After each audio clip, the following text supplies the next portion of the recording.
Shalom à tous, nous nous retrouvons pour la paracha de Béchalach avec le Rav Yosef Dov Soloveitchik. Nous sommes à la paracha de la traversée de la mer Rouge, un miracle incroyable.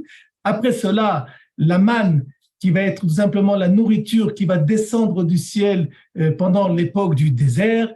Et la troisième événement de notre paracha, c'est tout simplement la première bataille livrée par Israël à cet ennemi juré qui est celui d'Amalek. À propos de notre paracha, puisque nous parlons de nissim, de miracles, la question qui va nous accompagner va être la suivante. Est-ce que nous allons établir et forger notre personnalité en tant que juif qui est liée à la tradition? Est-ce que nous devons forger cette personnalité autour d'un axe qui est l'axe du miracle, des événements extraordinaires, d'une ampleur extraordinaire, et c'est évident que ces événements en question laissent en nous une empreinte indélébile. Est-ce que nous devons progresser et établir notre émouna autour de ces événements en question, ou au contraire, se suffire de la vie courante, des événements naturels de la vie, et autour de cela, forger et faire progresser notre personnalité en tant que juif lié à la tradition. On va poser la question d'une façon différente.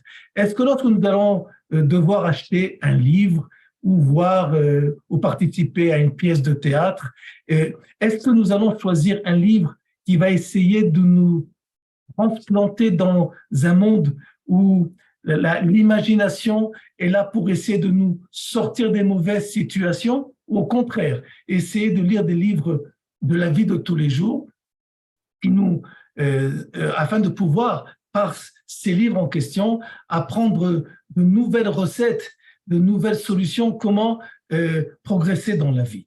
Et voilà qu'à propos de cette question, le Talmud lui-même répond à cette question, puisqu'il va nous enseigner qu'il existe dans le judaïsme deux façons de louer la gloire divine.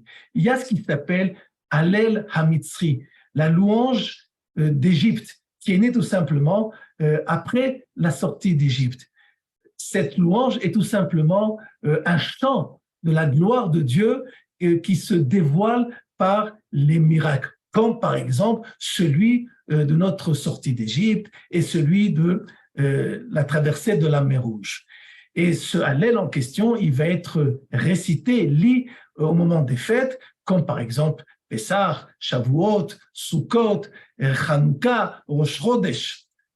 Et il y a un autre Hallel, une autre façon de louer la gloire divine, c'est ce que les Chachamim, les sages ont appelé Touké des Zimra, les louanges par la chanson, les versets de la louange que nous avons le devoir de dire tous les jours dans nos prières journalières.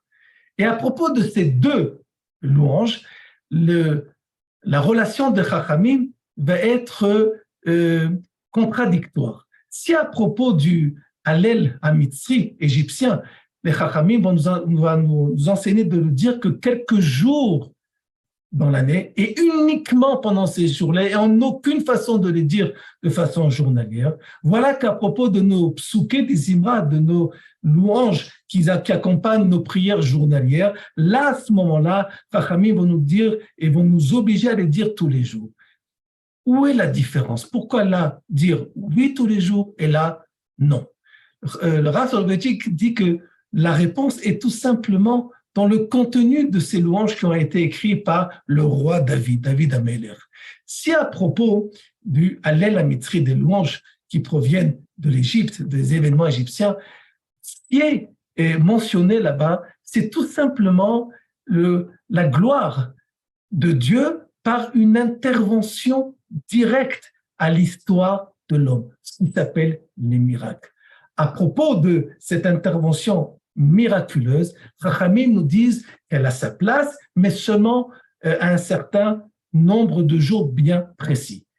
Tandis que Touké des Zimra, les louanges de journaliers, ils parlent d'un contenu de la vie de tous les jours, aussi bien du règlement de la nature, des règles entre aussi les relations humaines, la parnassa, et la famille, et ainsi de suite. Tout ce qui accompagne notre vie dans la vie de tous les jours. Et là, Chachamim nous disent que le devoir est de dire ces psukim tous les jours. Et cela pourquoi? Parce que c'est tout simplement le pari de l'homme de savoir dévoiler cette main de Dieu dans la vie de tous les jours et pas uniquement quand cette main se dévoile par le miracle. Et lorsque nous allons devoir choisir un livre ou autre chose qui a un rapport avec la culture, nous devrons essayer de savoir qu'est-ce qui nous permet de pouvoir progresser dans notre vie de tous les jours, quotidienne, de la façon la plus naturelle, et ne pas forcément essayer de consommer des solutions de films américains où seulement là-bas, uniquement dans ces films, il y a tout le temps du happy end. Shabbat Shalom.